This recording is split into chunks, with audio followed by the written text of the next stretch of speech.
Oke, mari kita mulai. Hari ini kita akan kupas tuntas sebuah sistem yang kelihatannya sederhana tapi dampaknya luar biasa. Sistem ini bisa mengubah ruang kerja yang paling kacau sekalipun jadi tempat yang super produktif. Jadi kalau Anda merasa pusing lihat barang menumpuk, ini dia jawabannya. Pernah nggak sih frustrasi banget nyari-nyari dokumen penting di tengah tumpukan kertas? Atau mungkin cari alat kerja yang rasanya kayak hilang di telan bumi, padahal lagi butuh-butuhnya? Kalau pernah, tenang, Anda nggak sendirian. Dan jangan salah ya, berantakan itu bukan cuma soal enak dilihat atau enggak. Ada harganya loh. Waktu kita kebuang sia-sia cuma buat nyari barang. Di pabrik, masalah kualitas produk bisa-bisa nggak kelihatan karena ketutupan kotoran. Lingkungan yang suram dan nggak teratur juga bisa bikin semangat kerja anjlok, bahkan bisa bahaya. Tapi ada solusinya. Sebuah sistem yang simple tapi luar biasa ampuh buat mengubah semua kekacauan itu jadi keteraturan. Namanya Sistem 5R. Dan ini bukan sekedar teori iseng loh. Sistem ini lahir dari salah satu tempat paling efisien di dunia, Toyota Production System. Tempat di mana efisiensi, kualitas, dan produktivitas itu udah kayak jadi napas mereka. Jadi, ini adalah sistem yang sudah teruji di medan perang industri. Nah, ini dia perjalanan kita hari ini. Kita mulai dari kenapa berantakan itu mahal, terus kita kenalan sama sistem 5R, dan kita akan bedah satu persatu langkahnya. Mulai dari ringkas, lanjut ke rapi dan resik, sampai gimana caranya biar ini semua jadi kebiasaan yang nempel terus. Oke, mari kita masuk ke intinya. Jadi, apa sih sebenarnya sistem 5R ini?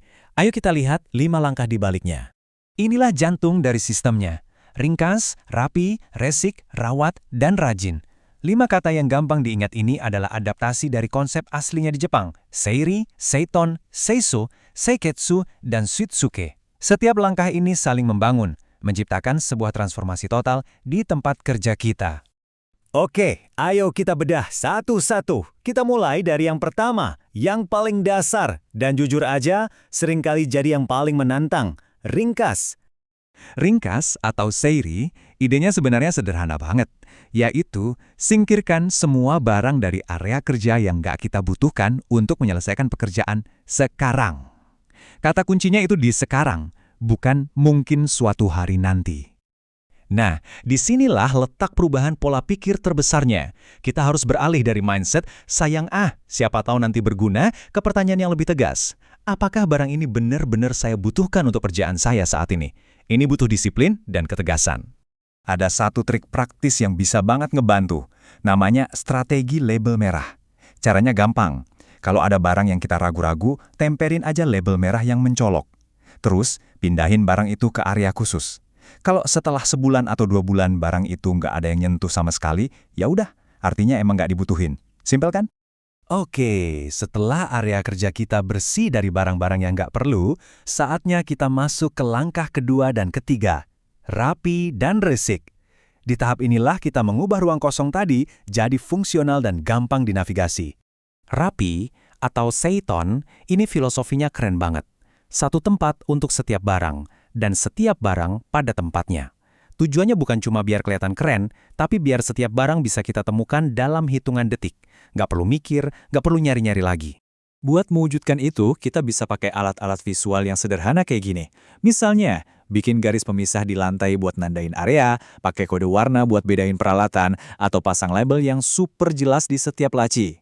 Intinya adalah, siapapun, bahkan orang yang baru pertama kali masuk, bisa langsung ngerti di mana letak segalanya. Selanjutnya adalah resik atau seiso. Ini bukan sekedar kegiatan sapu-sapu dan lap-lap biasa ya. Anggaplah resik ini sebagai bentuk inspeksi. Jadi waktu kita lagi membersihkan mesin, kita sekaligus memperhatiin ada baut yang kendor nggak ya, ada oli yang bocor nggak. Jadi kebersihan itu jadi alat deteksi dini untuk mencegah masalah yang lebih besar.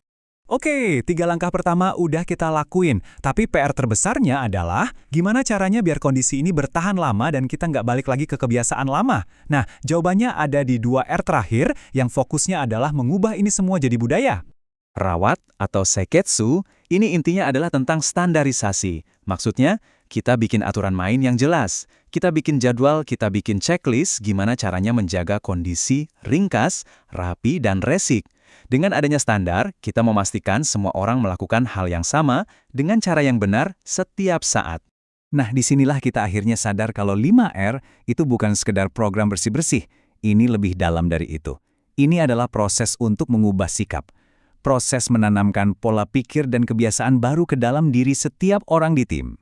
Dan ini membawa kita ke langkah pamungkasnya, rajin atau shitsuke. Ini adalah tentang disiplin untuk mempertahankan semua standar yang udah kita buat. Seperti yang bisa kita lihat, semua perubahan besar itu kan dimulai dari sebuah pikiran ya kan? Pikiran itu mendorong tindakan. Tindakan yang kita ulang-ulang terus akhirnya jadi kebiasaan. Dan kumpulan kebiasaan inilah yang pada akhirnya membentuk karakter dan budaya kerja kita yang baru.